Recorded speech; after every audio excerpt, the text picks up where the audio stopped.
तो चलिए शुरू करते हैं। एक स्कूल नोटिस बोर्ड पर एक संस्कृत सूक्ति लिखी थी, अन्य ने जायन्ते जीवानी। हाँ, आहार ही जीवन देता है। बिल्कुल। मेधु और मिष्टी ने इसे पढ़ा और सोचा कि इसका मतलब क्या है। तो आज हम कक्षा 6 की किताब के कुछ हिस्सों को देखकर भोजन के महत्व पर थोड़ी गहराई से बात करेंगे। जी, हमारा मकसद यही है कि भोजन क्यों जरूरी है, उसमें क्या क्या होता है, संतुलित आहार क्या है, और हाँ, भारत में खाने की जो विविधता है वो कैसे है। अच्छा, इसी से जुड़ी एक और सूक्ति है। हाँ, बड़ी दिलचस्प है। को रुक को रुक को रुक। हाँ, हित भुक मित भुक ऋतु भुक। मतलब कौन निरोगी है? वही जो हितकारी खाना खाए, सीमित मात्रा में खाए और मौसम के हिसाब से खाए। सही। तो इसी नजरिए से खाने की दुनिया को देखते हैं जरा। भारत में विविधता तो कमाल की है। अरे गजब की। सोचिए, पंजाब में मक्के की रोटी, सरसों का साग, और दक्षिण में चले जाएं तो इडली, डोसा। बिल्कुल। और ये फर्क सिर्फ स्वाद का नहीं है, ये वहाँ उगने वाली फसलों पर भी निर्भर करता है। कहीं चावल ज्यादा, कहीं गेहूं, कहीं रागी। हाँ, और संस्कृति, परंपराएं वो सब भी तो हैं। निश्चित रूप से। और सिर्फ खाना ही क्यों, उसे पकाने का तरीका वो भी तो कितने बदले हैं। हाँ, पहले चूल्हे होते थे, सिलबट्टे पर मसाला पिसता था, और अब गैस स्टोव, मिक्सर ग्राइंडर। मतलब तकनीक ने सब बदल दिया। बिल्कुल। तकनीक, ट्रांसपोर्ट, जानकारी का फैलाव, इन सब का असर है। एक चित्र भी है ना स्रोत में इसका। हाँ है, पर मूल सवाल पर आते हैं, हमें भोजन चाहिए ही क्यों? देखिए, मोटे तौर पे 3 वजह हैं। पहली, ऊर्जा, मतलब काम करने की ताकत। दूसरी, शरीर की बढ़त और मरम्मत, जो टूट फूट होती रहती है। और तीसरी, बीमारियों से बचाव। ठीक है, तो पहले ऊर्जा की बात करते हैं। इसके लिए कार्बोहाइड्रेट और वसा जरूरी हैं, जिन्हें शायद ऊर्जा देने वाला भोजन कहा गया है। हाँ बिल्कुल।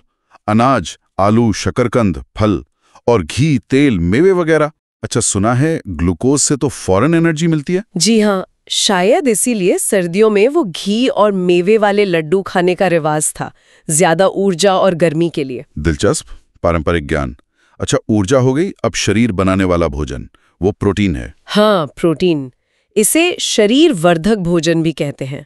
दालें, फलियां, मटर, मेवे, दूध, पनीर, अंडे, मांस, मछली भी। जी, और आजकल मशरूम को भी अच्छा प्रोटीन स्रोत माना जाता है। सही।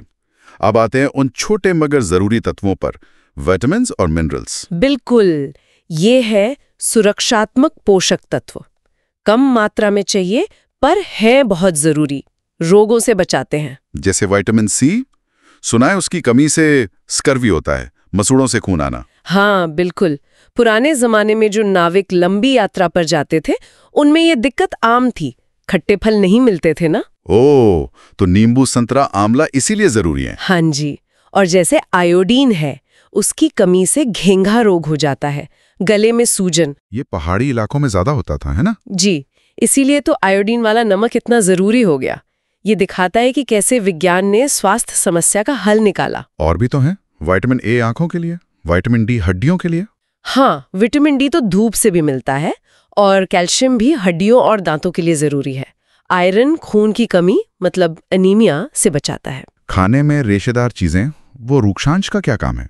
पोषक तत्व तो नहीं देते शायद। पोषक तत्व नहीं देते, सही कहा, पर वो पाचन के लिए जरूरी हैं। जो खाना पचता नहीं, उसे शरीर से बाहर निकालने में मदद करते हैं। अच्छा, जैसे साबुत अनाज, दालें, फल, सब्जियां। हाँ, और पानी को कैसे भूल सकते हैं। सही बात है, पोषक तत्वों को सोखने और गंदगी बाहर निकालने के लिए। तो इन सब चीजों को, कार्बोहाइड्रेट, वसा, प्रोटीन, विटामिन, खनिज, रूक्षांश और पानी, जब सही मात्रा में लिया जाता है तो उसे कहते हैं संतुलित आहार। पर ये सही मात्रा क्या हर एक के लिए एक जैसी होती है? नहीं, बिल्कुल नहीं। ये तो उम्र, लिंग, आप कितना शारीरिक काम करते हैं, आपकी सेहत कैसी है, इन सब बातों पर निर्भर करती है। यहीं पर शायद जंक फूड का जिक्र आता है। उनमें दिक्कत क्या है? दिक्कत यह है कि उनमें अक्सर चीनी या वसा बहुत ज्यादा होती है, और जरूरी पोषक तत्व जैसे प्रोटीन, विटामिन, खनिज, रेशे वो कम होते हैं। जैसे आलू चिप्स? हाँ, उदाहरण के लिए स्रोत में एक एक्टिविटी भी है जिसमें आलू चिप्स और भुने चने के पैकेट की तुलना की गई है। अच्छा, नतीजे देखने लायक होंगे। ज्यादा जंक फूड से मोटापा और दूसरी दिक्कतें हो सकती हैं। बिल्कुल।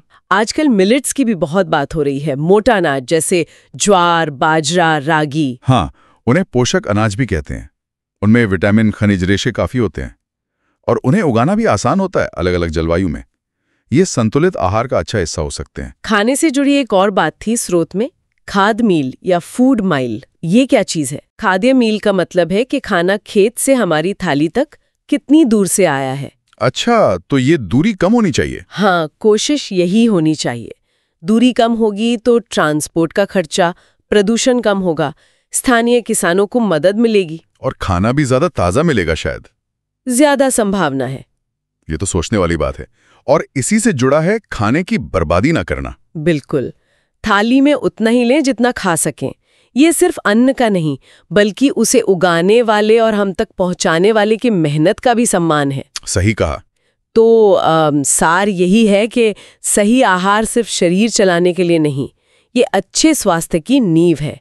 इसमें हमारी संस्कृति भी झलकती है, विज्ञान भी। संतुलित भोजन, स्थानीय भोजन और भोजन का सम्मान, ये सब जरूरी है। जी। ये पूरी चर्चा पारंपरिक ज्ञान जैसे वो सूक्तियां और आधुनिक विज्ञान यानी पोषक तत्व और रोग दोनों को साथ लाती है। हाँ, दोनों का मेल दिखता है। तो अब सवाल ये है कि आज की दुनिया में हम सेहतमंद रहने के लिए इन दोनों का पारंपरिक समझ और वैज्ञानिक जानकारी का तालमेल कैसे बिठाएं? ये सोचने के लिए छोड़ जाते हैं।